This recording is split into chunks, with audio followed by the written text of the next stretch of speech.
Yeah, so then you feel like I basically got no sleep even though it's going on. Yeah. It's serious, bro. A haunted house, but you wake up every other hour. Your house is haunted? Mm-hmm. Probably get more sleep. Ooh. Whose house is haunted? The scary noise. Not mine. Yes. The ghost of Nessie. We're missing a bunch of people. Where's everybody at, Darren? I don't know, maybe they misunderstood the face. You never know. That's all right. They didn't get the memo, right? Monday Blue Day. They should know better by now. All right, well, we'll get started. Good morning, everybody. Happy Tuesday. Happy Super School Day.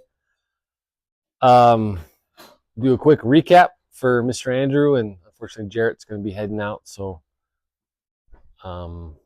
yeah. And then what I'm going to start doing now is recording all of our Super School because the information I think is pretty good, and then I'll upload that on the app where those other training videos are, and I'll figure out a way to make it easier. So if you guys want to just be like, what did we talk about, or what was said, or what point, and then also fact check me. I'm really good at pulling stuff out of my keister, so just make sure that what I say is what I say, and then hold me accountable. Okay. So maybe what I'll do is I'll throw a little lie in there in the middle of the video and give a prize to somebody who can find it. Just kidding. No, I'll make sure everything is factual and true and educational. Okay. All right. So we'll recap. So this session or whatever we're doing, pruning. So for Andrew's sake, let's pick on Eric. What did we talk about in week 1?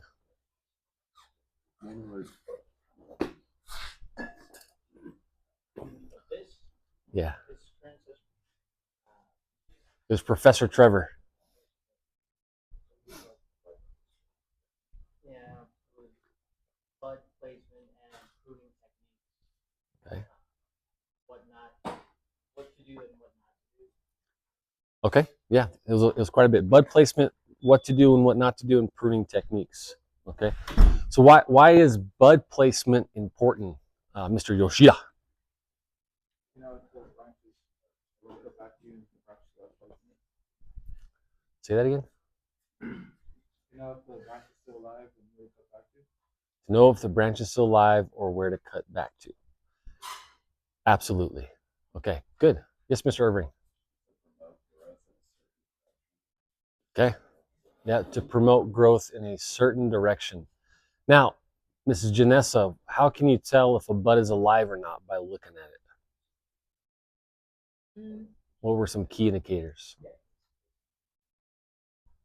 Yeah, there's no PowerPoint to help you guys out. I mean, you can tell if there's life if it looks like there's moisture in the branch, I guess, but like color, it's not Perfect. dry. Okay, perfect. Yeah, it looks alive, right? Yeah. So color, discoloration, knowing the species, what it's supposed to look like and what does it look like now, and then comparing that, building your guys' database of tree ID and species identification so you can easily tell the differences. With that tree ID, how does that play a part in pruning? Miss Linda. So in tree ID, how does that play a part in pruning? It teaches kind of different tolerance for how hard, compartmentalizing how hard to prune. Okay. Yep. And its response to pruning as well. Okay, so it's response to pruning, how well we can prune it. What was that first one you said? I just said like how well it compartmentalizes, how hard you can prune it, and then the response to hard or like pruning it.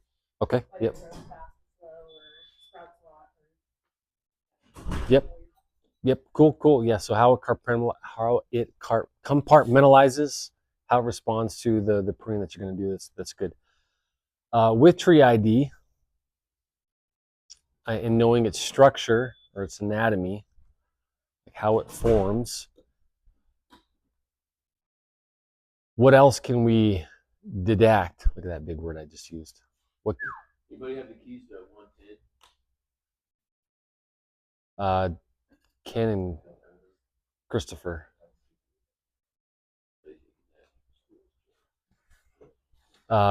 We Is it hooked up to the skid? Oh no, that was 108. Yeah, contact Ken and or Christopher. They're the last ones that use it. Okay, so being able to tree ID identification, knowing the different species, how else can that play a part in helping you prune? So Miss Linda said how it compartmentalizes, how it's going to respond to the cuts we're going to make. She also said in the growing seasons, I think, how much it grows. Yeah. What else? How else can that help you, knowing how the tree grows, to prune it? Get proper structure. Okay, proper structure. When it's in season to prune some trees. Okay, when it's in season, when to prune it. How big the tree like does get, and how you want to cut it to optimize. Yeah, that's a good one. Okay, knowing how big the tree is going to get. Is a crab apple going to get the same height as a silver maple? Right? No, it's not. Is a plum going to get the same height as a Siberian elm? No, it won't. It won't. Let's try to trick you, but you're too smart. Okay, so that's a big key. Knowing the species, right, and how to prune it, what to plan for, where is it growing, how long is it going to get there, how big of a cut can I take, how is it responding to the environment that it's in. And there's one more thing I'm kind of looking for knowing your species. What do you think, Anthony?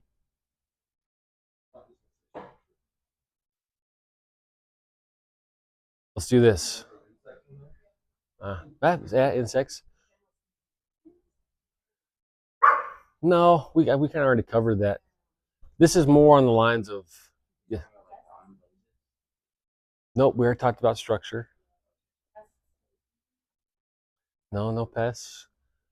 So this one, I don't think we've brought it up, but this is another key thing is, I'm going to use Al as an example. Okay, if Al usually comes in like this, what's up guys? Hey, how's everybody doing? I love you, right? I'm Al, okay? Now he comes in today, what's up guys? Right, yeah, hey, I love you. Ugh. Did you guys notice the difference? Vigor. His vigor is down. So you notice the difference. So if you know the way a tree is supposed to grow, right, and it's not growing normally in that direction, you can easily pick that out in its structure, right? Or if you know in a general broad spectrum, like I should have not crossing interfering, I shouldn't have branches really close to each other. I shouldn't, my trunk or my main leads shouldn't be bigger than my trunk. My trunk taper should be bigger than that, right? So looking at that and be like keying into those identifiers and then address those too. So knowing the tree species and how it should look and how it should be growing is another way. Learning that is really helpful when you start going to prune it, right? So when Luke and you guys on the city prunes, right, you can walk up to those ash trees and be like, dead, not dead, and know exactly where to go, right? And then how to process it. So it immediately becomes a quick key identifier and where you need to address the issues according to whatever the work order is or how to diagnose that tree, right, and prune it. Make sense? Okay. All right. So when we're pruning, what's some other stuff we talked about? Types of cuts we're making. Okay. So what is, right? So we're learning the terminology so we're not like, hey, it's like cut it back like that. Cut. I'm not getting real creative today, but we have specific terms to address or to accomplish specific tasks, right? So, Mr. David, what is the kind of cut we talked about? Like notch or like the leaf cut. Well, we're not felling the tree. Well, well, like for that would be like a directional, like structural cut. You remember what it's called? Remember what are we doing to it? The heading. Yeah, heading cut. Okay. Okay, so heading cut, right? So when we say heading cut, right, we're gonna do a heading cut, which is like a clearance cut. What does that mean? What are we looking for? What are we cutting back to? Miss Lauren. Just a different branch that's growing in the direction that's good for the tree. Okay, yeah. That's the key thing, right? So we're cutting back to at least a third the diameter of the main branch, right, or the parent branch. At least that size, right? Now, who remembers why? Oh, Alan. The right pumps for the job. Right? Yeah, right pumps for the job. What are the pumps? The leaves, right? They're the quote unquote pumps, right? So that's the sun hits those, energy is applied, photosynthesis happens, induction happens, helps with drawing up nutrients and transpiration and everything, right? So we need to have enough pumps on the branch to be able to sustain that branch because all of that's got to go up through the vascular system, right? Okay. Mr. Juan, give me another type of pruning cut we make.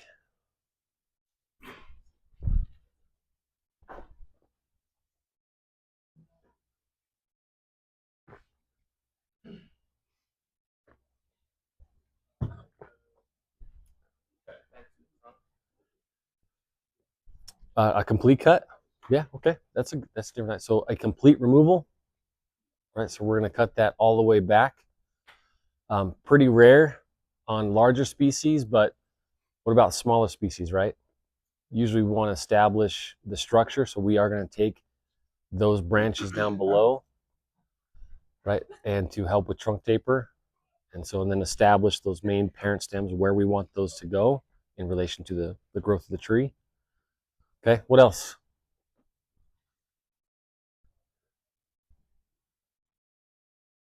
You're looking at me funny, Jaron. You know what it is?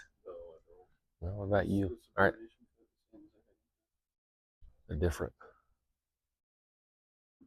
That's what I was going to say, the subordination. Yeah, subordinating cut.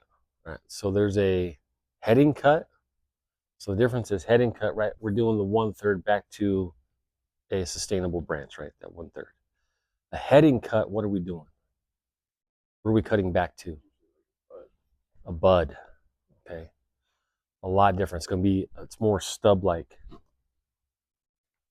Okay. Mainly on If you have like an ash that has the plastic free right in, if you were to remove like the bottom two, that would be more of a support. yeah.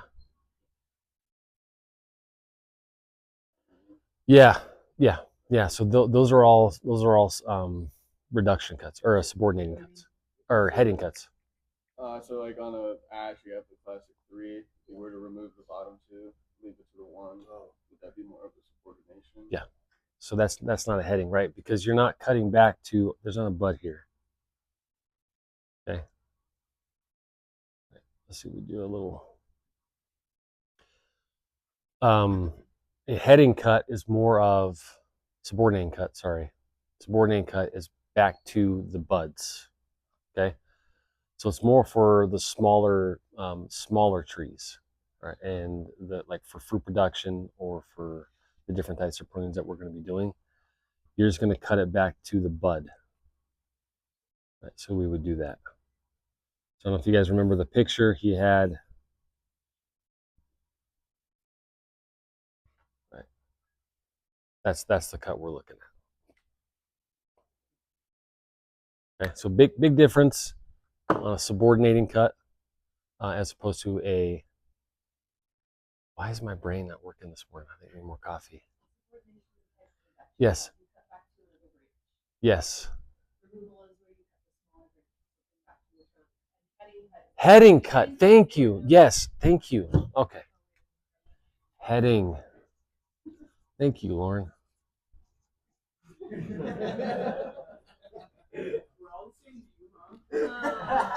Oh, Linda.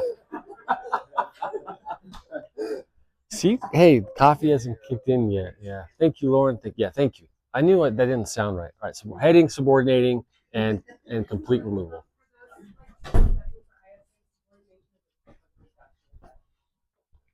Or reduction, right? They are the one and the same. They are one and the same.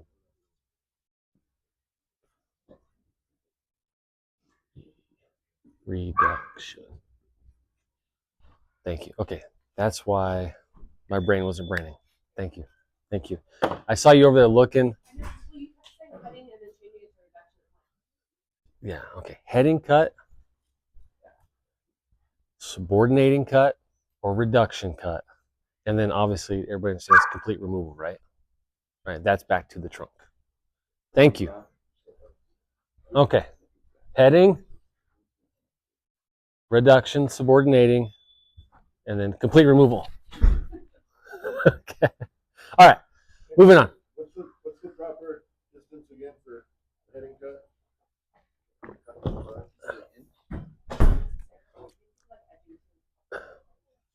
What's that?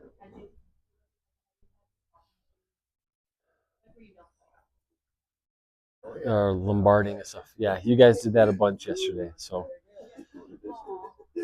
yeah. All right. So there's not really. It's not like for every half-inch diameter you're going a half-inch up. There's not a specific like distance. What you don't want. They say you don't want it flat. Okay. Now I disagree with this because they mean it for water accumulation. When in the tree or in the tree, is it flat? And if it's flat, it's going to be moving. That water's not going to stay on there. But anyway, you don't want it flat, at least at an angle. And then you don't want the bud right here. Okay. Okay, because what'll happen is, right, so as this is going uptake, you need something for this bud attachment to hang on to.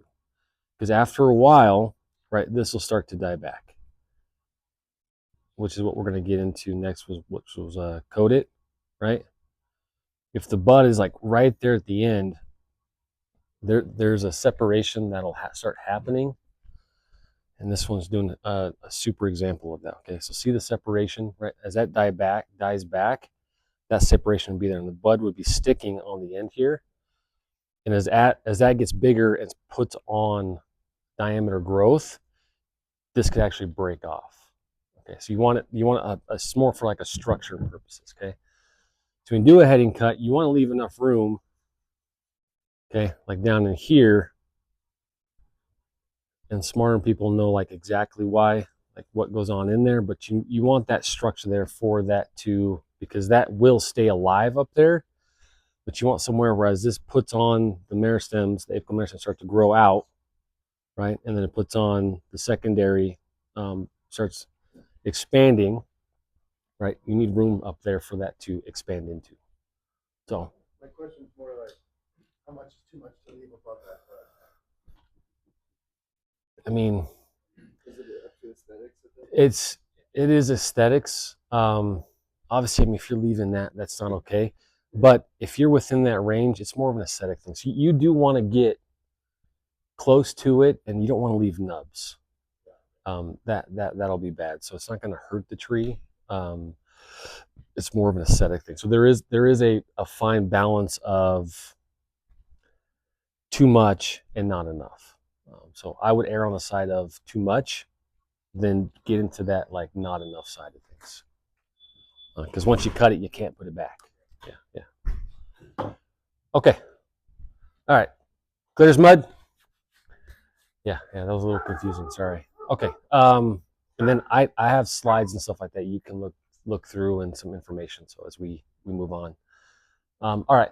So we're gonna finish up kind of like pruning and tree. We're just do a little bit of basic tree stuff, and then from there we're gonna go into ropes, and then we're gonna start the climbing section thing. So we're gonna dive into ropes, figure out what is a rope, what are the key differences of a rope, what are the applications for that rope. We're going to talk about splicing, the different types of splices, their applications, rope inspection, rope maintenance. So that'll be a couple weeks, and then we'll go into hardware, and I'll bring out my goodie bags. Remember the carabiners and all that stuff? We'll find some carabiners that are dangerous and do inspections on them on the hardware, and then go into textiles, and then climbing techniques and stuff like that. So, okay. All right, cool. All right, so after we prune, okay, we talked about it last week. After we prune, what happens to the tree? What happens to those cuts? Mr. Jaron. It starts to seal. Okay, starts to seal. Where does it seal, and where do we make our final cuts, and why? You remember? Yeah, a couple inches away from the trunk, so it actually seals. Help them out. The branch collar. Okay, right, the branch collar. So it's good. You don't want to flush it, right? Let me get rid of this.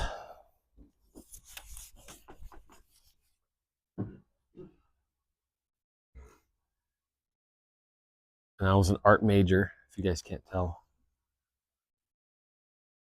Yeah, look at that. All right, so we don't want to make our cuts here. They're going to be in that area there. Right, so that's the branch. So this is the branch collar, okay, up in this area. And then we want to cut just outside of that, okay? So why is that spot most important? Why don't we cut out here, and why don't we flush cut it? Magic happens, that's right. All right, Anthony. Special, different cells, properties in that branch collar.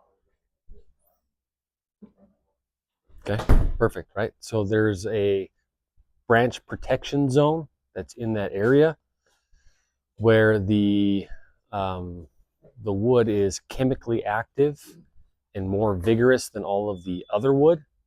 So when we make the cut at that spot, right, it is able to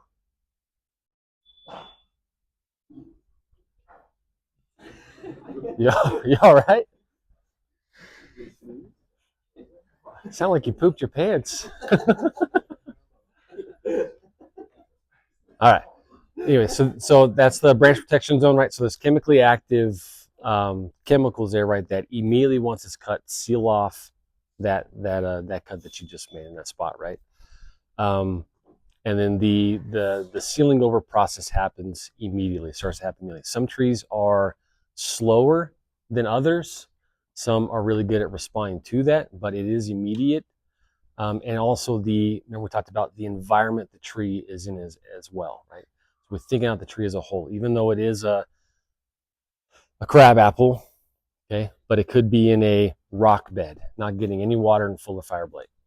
Okay, that one's going to respond differently than if it was in an irrigated area with mulch, getting several amounts of precipitation and watering, no fire blight. It's going to respond a little differently than if it was one that was in a poor spot. So we're going to treat it differently. Okay, so then what happens? We make our cuts and we leave. What starts to happen in that area there? Right? Do you guys remember the walls for coated?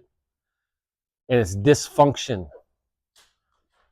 Compartmentalization of dysfunction and damaged stuff in trees. Like they changed it to dysfunction. It's weird. I don't know, I like decay because that's what's happening. So, all right, who remembers coated and the different walls are coated? Mr. Brian? You remember how many walls are in coated? 4?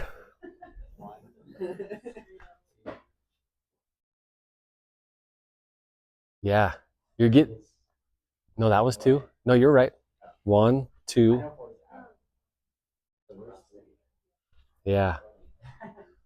So we got to think 3D, not 2D, right? When it gets to it.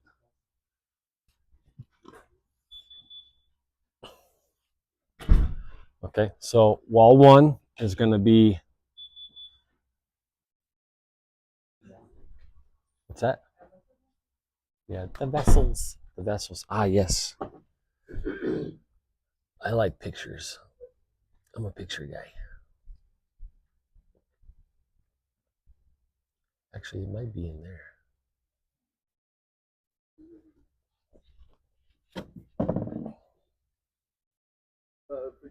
What's the name of the cells that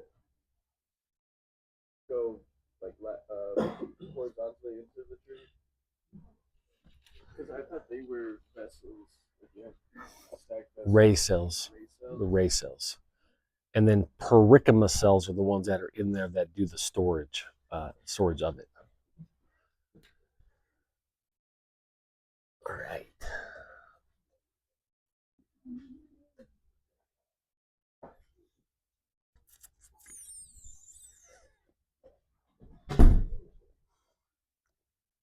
I wonder if code is in.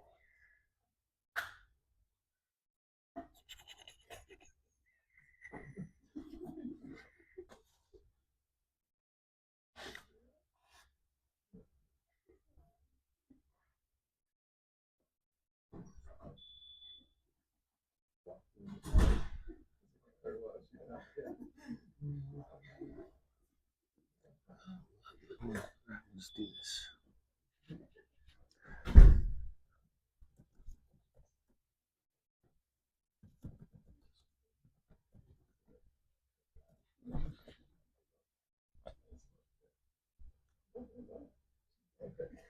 There we go. That'll be a good one.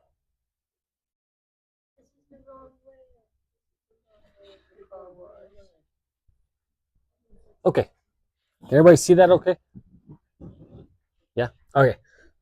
So right here we have small layer bark, we have the sapwood, we have the heartwood. Okay, and then this is a 1, that's 1. So along the vessels here, or the tracheids, this is going to be wall 1, up and down. Okay, wall 2 is going to be inward, and then wall 3, this actually isn't a very good picture. Let me find you a better one. That one's a good one. There we go.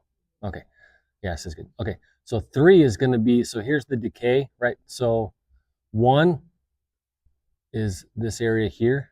Okay, so it's going to be like this downward and upward from the source. Okay, 2 is in, so coming from the outside towards the middle. And then 3 is radially outward this way. Okay, from the direction. That makes sense? Okay, and then wall 4 is what? Is the,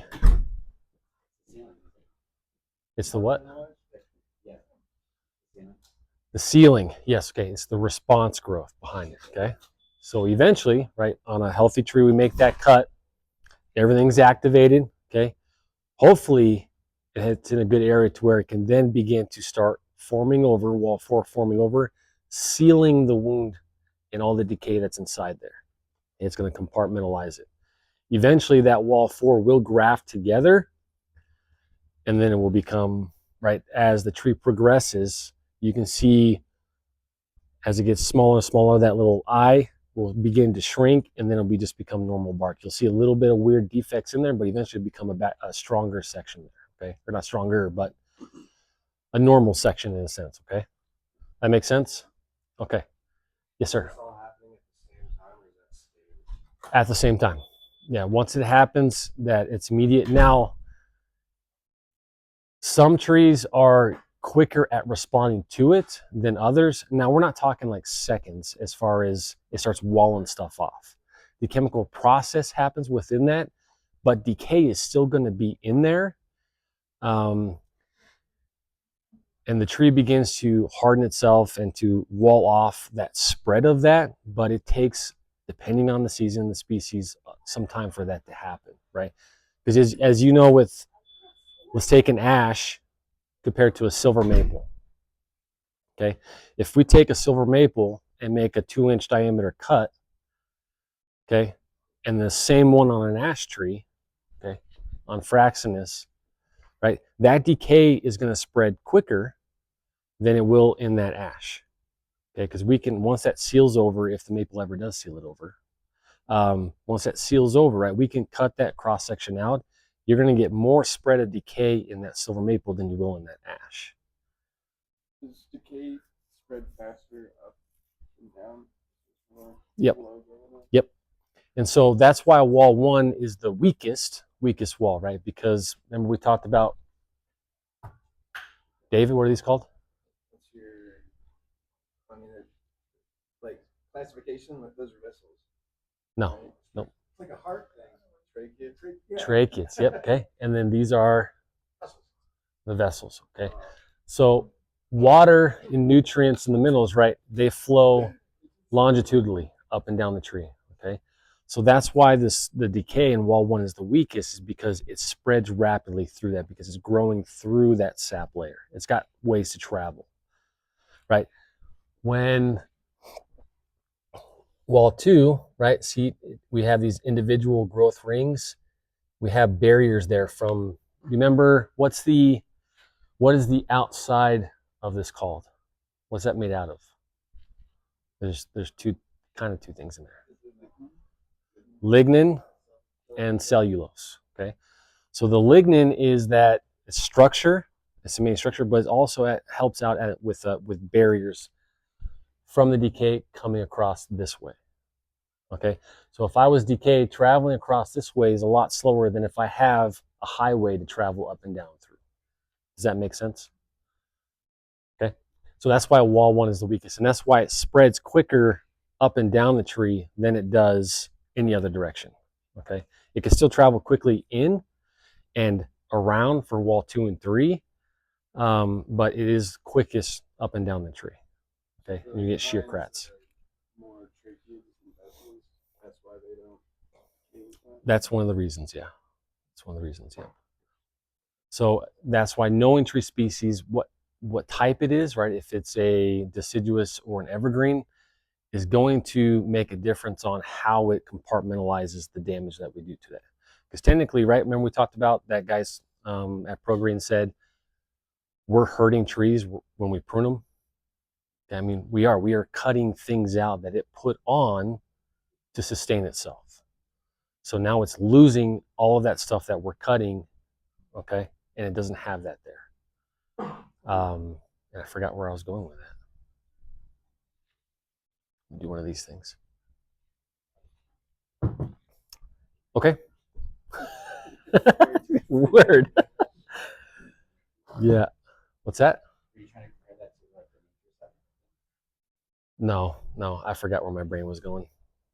It's a foggy morning this morning. So, okay. So yes, so that's why some trees respond differently, deciduous as opposed to your evergreens, on how they respond to decay. Now you'll have other abiotic and biotic issues like blue stain fungus for the pines. Not really a rot, but it's going to kill the tree. White rot and brown rot are going to be different, and that's dependent upon the type of tree is going to get that. And so there's different types of factors with the tree on how it's going to respond to that, and then what the overall outcome is going to be. Okay, you guys tracking with me? Okay, good. Okay, all right. So vessels, tracheids. The trees that grow here typically have less lignin than trees around like the West Coast. That's a good question. I don't know. So would it be flipped? I just figured they have more moisture, high growing season, they have more lignin to stop that decay soil. I don't think the tree biology is going to change as far as its cell structure. It'll put on more wood, So in theory, yes, it'll have more lignin because it's able to grow better growth rings. But as far as like the thickness of the lignin, I don't know. The opposite.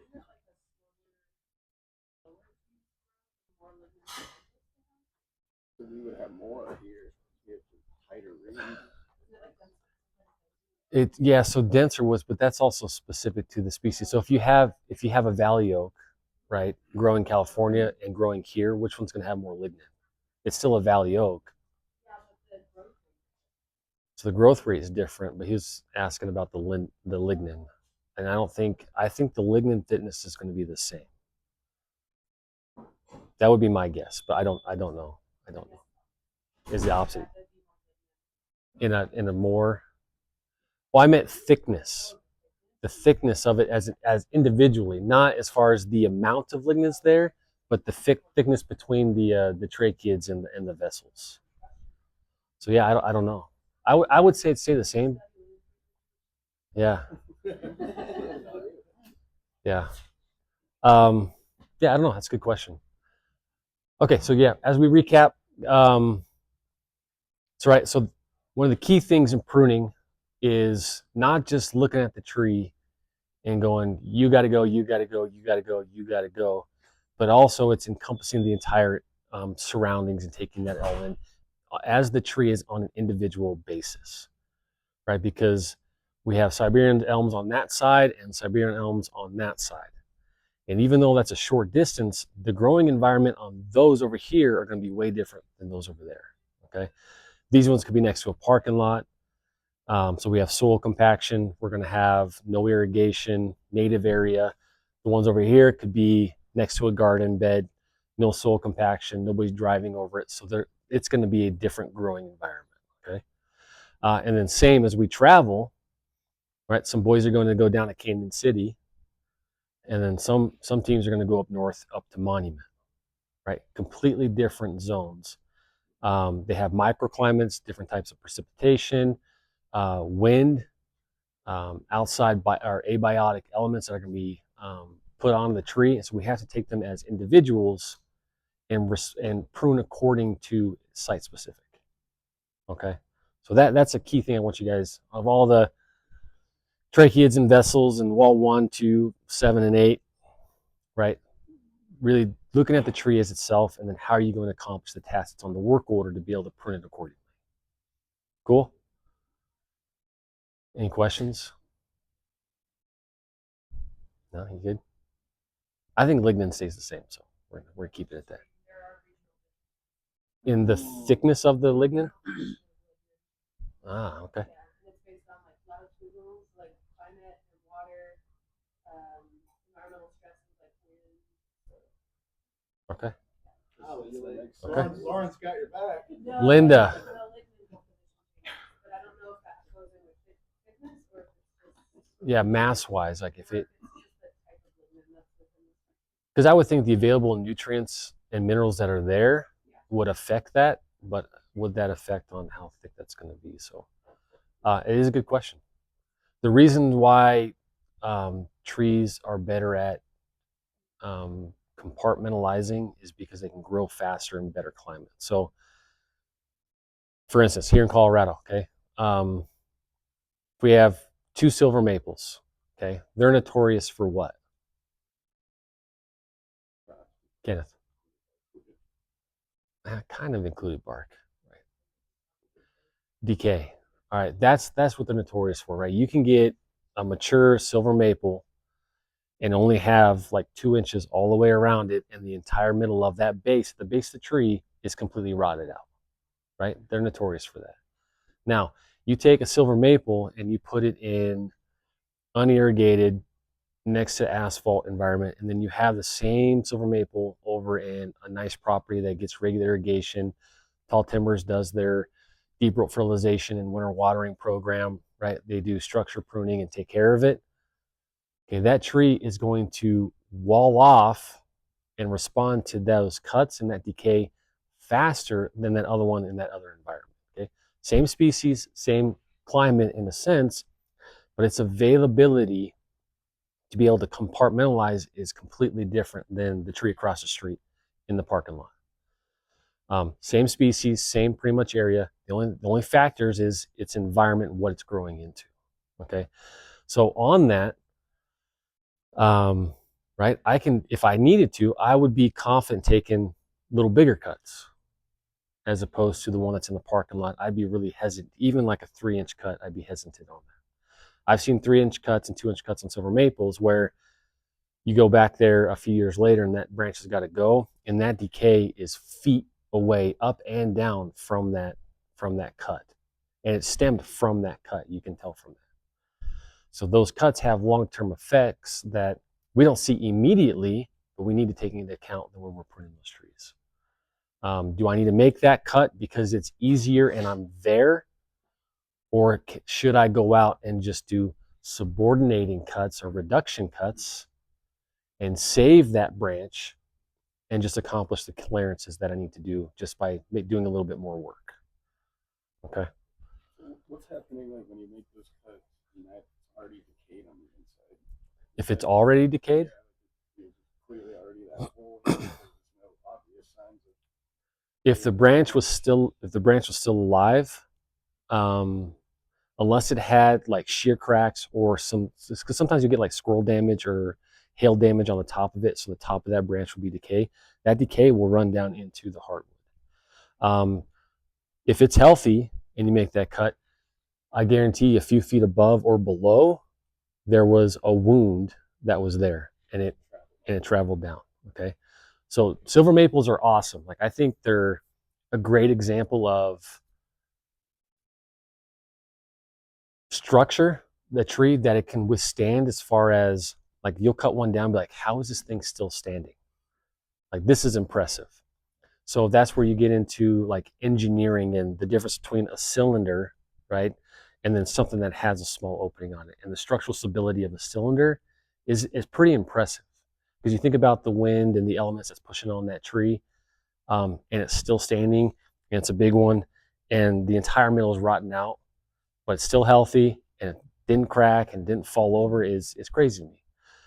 But they're also a good example of like how quickly decay can spread. And this is decay that's natural. It's not a pathogen or a fungi that's actually attacking it. It's secondary not decomposers, but it's decomposing. I guess it is a fungus, right? Would you call rot a fungus? Well, is it a bacteria? Is it a fungus itself? Would you call rot a fungus? What is Or bacteria? What would you call rot? Like natural rot? Yeah. Is it the tree itself just like? But there are organisms decomposing it. But is that? What would you call that? Is that the symptom or the sign though? That's the symptom of the fact that it's been cut and now it's exposed and it's going to start to rot. What's the sign? Is it the tree just no longer providing nutrients for that spot? And so it just gets attacked and then it kind of gives up? Yeah, see, but I'm asking about like the decay. He was asking if it's rot and if that's like if that's fungal, if it's bacterial. It would be fungal, but I don't know if it's the tree itself doing it or not. I think it'd just be a bacteria. I think I would call it. Yeah. Is it fungal? I think it would be fungal or bacterial. Fungal pathogens. Okay. Okay, so some tree species, like the silver maple, are susceptible to, right, their climates, and fungal pathogens is what it says.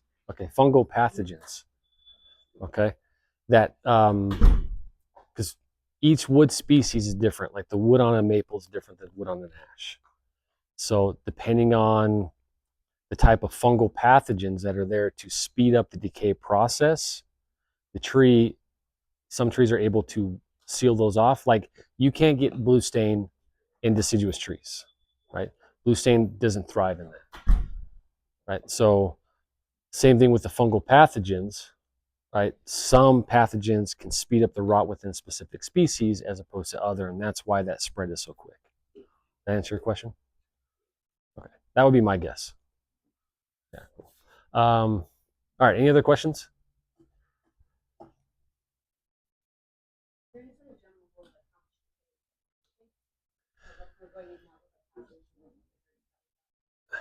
We didn't cover any of that stuff. Not yet. We didn't get that far into that. So yeah. There is a. Let's see. I think just no. I think when you're calculating the decay in that and how much is too much, one, you'll have to do like a seismograph or do a bore samples, and then you're getting really scientifically. I think knowing the species on an individual level, and then your experience with that, and then what is too much to take out. To quantify that into a numerical value would be really difficult. To say yes, for every 7% of decay, right? Or the tree has, let's just say the tree has 45% decay in the limb. You got to cut it out because it's not going to come back. It would be hard to say that for every specific tree. So yeah.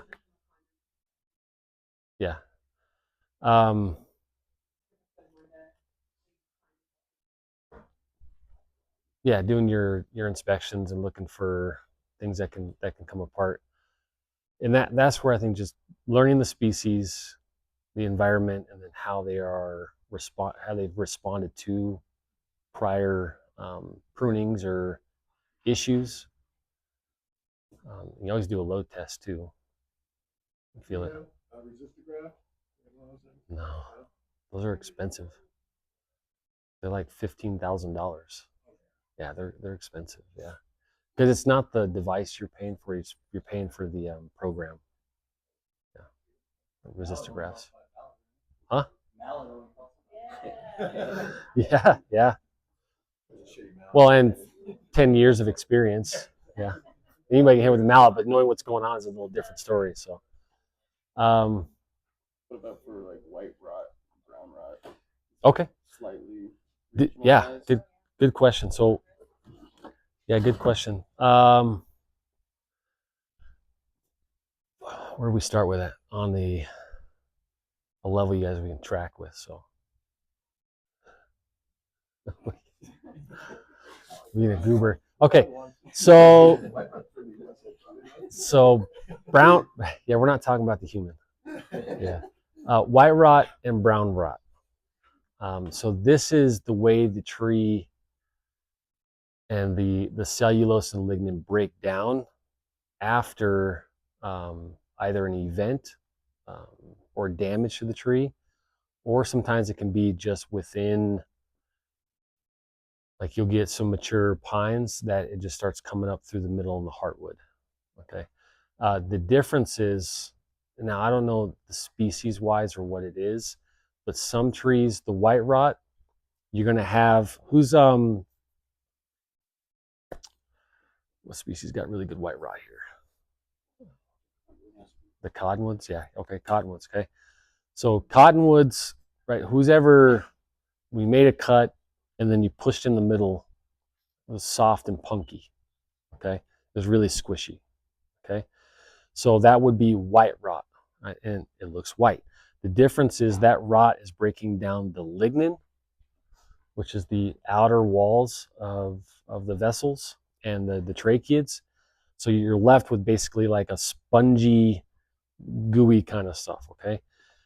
White rot, in my opinion, is safer than it would be on brown rot, and I'll get to that in a minute. And it ain't racist, right? Okay, because if you think about like dynamics, okay, so movement, if you have, so tungsten, who knows what tungsten is, right? So the metal, okay, tungsten's super strong. If you compress it and you pull it, super strong.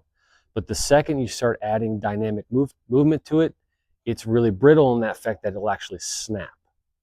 Okay, as compared to gold or silver, a little more supple and not as rigid, has a little bit of movement.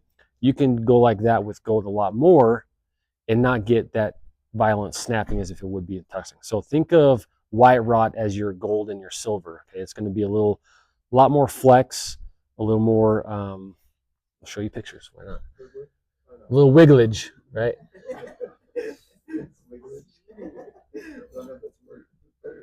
I like the word.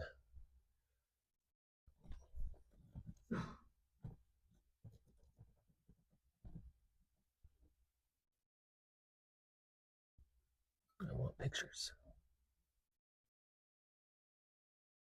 Right there. That's a good one. All right. Well, I don't want to download it.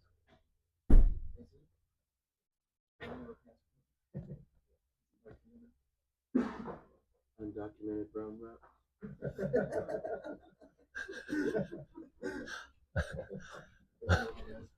Well, I can't really. I don't know why it's not letting me pull it, but that's a great picture of white rot. Everybody's.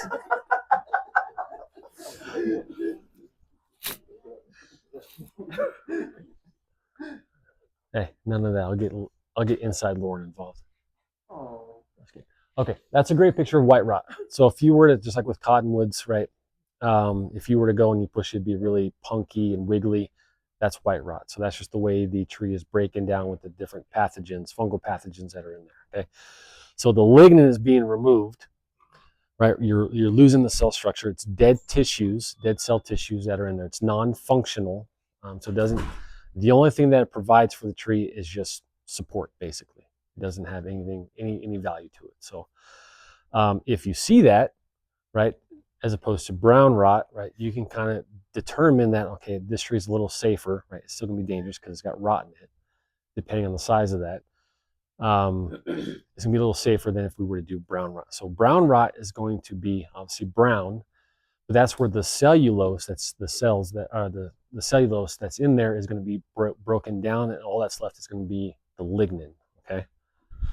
Now lignin is structure, or not structure, but not flexible, rigid. Thank you. That's a great word. Thank you. You said all that stuff will be lignin? Yeah. Like the decayed lignin? Mm-hmm. Okay. Lucky.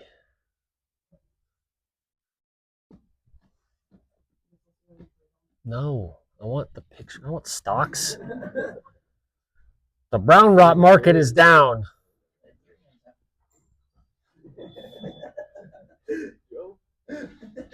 There we go. Okay. All right. So see, obviously, this is brown rot on the outside, not so much on in the middle. But this right here, great example, right? So you'll see that a lot in what species? Elm, silver maples. So the cellulose gets broken down. So they use concrete. What was the term? I was trying to remember the term. Like they use concrete, one reinforced with rebar, one without. So lignin is going to be like your rebar. Okay. The cellulose is more like your concrete. Okay. So together, right, you have strengthened and you have movement, right? The concrete can move.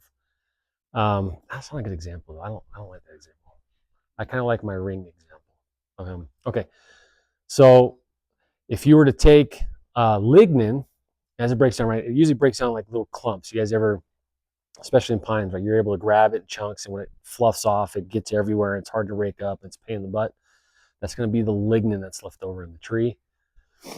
It is strong structurally when you like compress it, but when you get any kind of dynamic movement, it's going to break really, really easily. Okay, so it has literally zero structural support if you find that in the tree. Cellulose, the white rot is going to have a little more. I wouldn't bank on it, but I would feel safer if I had one that had white rot as opposed to brown rot. Just because it's flexible? Just because of what it's made of, because it's flexible. Yeah.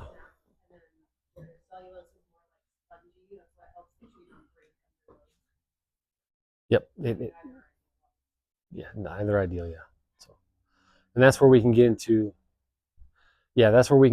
like, they've come up with ratios, how much rot per live tissue, and then the circumference of the cylinder, and how much of that cylinder is left. You can do the calculation to where now it's dangerous or now it's not. But to me, I think knowing, because it's different on tree species and the growing environments, so really just learning trees and learning what they do and how they respond to things, like when we rig on them or we prune them, is the best way to calculate that. I think experience is better than, well, it's 10%, so I got to cut it out. It's like, well, no, silver maple do just fine with 10% of the cylinder wall missing, 100%. Right, I'd even go up to 45% for the silver maples. They would still do fine. Now, if it was something different, maybe not. Okay, cool. So that's brown rot versus white rot. You can open up the email. You can add it to. I sent you something. Sent me a little secret message. I'm excited. Make sure you put that in. Okay.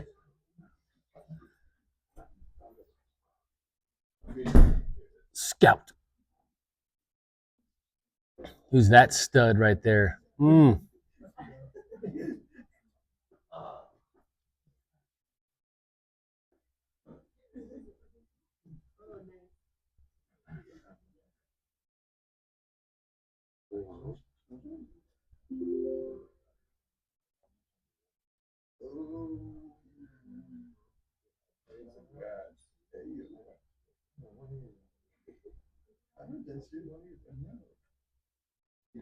If you go down. All right, come on, go away. I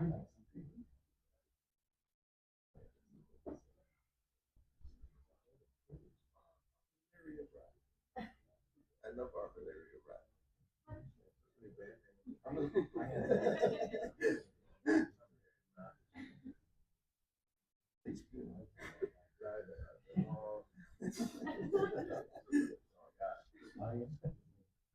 Yeah, this is good.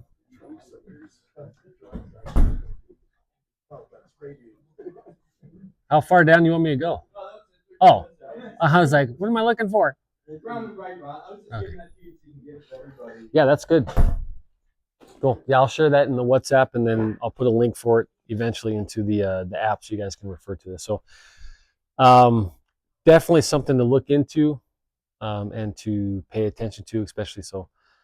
But to kind of step back, especially for you guys that are getting up into trees and pruning, learn the species, learn to identify abiotic and biotic disorders within the environments, learn how to prune and proper pruning cuts, and then how is the tree going to respond to the things that I'm doing to it, okay? Because each one is an individual and needs to be pruned on an individual basis. Because you did one thing to this tree does not mean you should do the same thing to the one right next to it. They can be completely different species, completely different growing environment, right? So that right there is like a key thing to take home from all this. Cool. Okay, any other questions? Cool. Okay, yeah, next week, ropes. I love ropes. It'll be a lot of fun, so cool. All right, guys, put chairs away and circle up.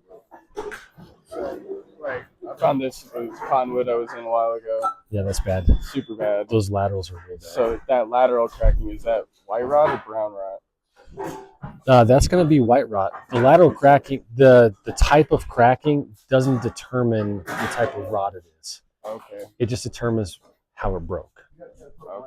Okay. Now, you're more likely to get lateral cracking than shear cracking in once that lignin's gone?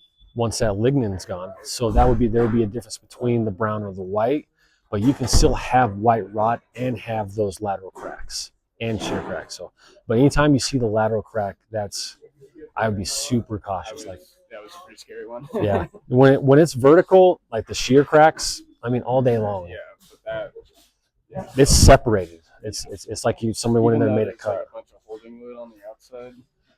So, and that's where you would have to, what's above it and what are the load dynamics that's going to be on that? Is it like stubbed off and like solid, or is it got a lot of head weight, a lot of movement, and it's windy? My extra weight on there, or whatever it is I'm going to do to it, is it going to add to that and then cause the rest of that to fail or peel out? So that's where, like, it's hard to quantify that and put it in a, like, this number, don't climb. Like, you can have a general spectrum or like somewhere to start. Like with that, I just found ways to make it redundant. Yeah. Spread the force out. And see, and that to me is the better way to go about it, and using logic and the safety equipment that you have to make it safe to be able to do what we need to do. Does that make sense? Right. So instead of saying like, yeah, don't climb it, shut it down, you were able to come up with clever ways and to make it safe for you to do that, even though and you thought about it and thought about your loads and your dynamics and how to mitigate that issue. Yeah, I remember that. I sent it to you guys, and you guys were like, "I don't know." Yeah, that's one of those, like, it's just an individual basis. Yeah, He's the one that are missing. they're missing. Yeah. Okay. Does anybody know where 110's keys are?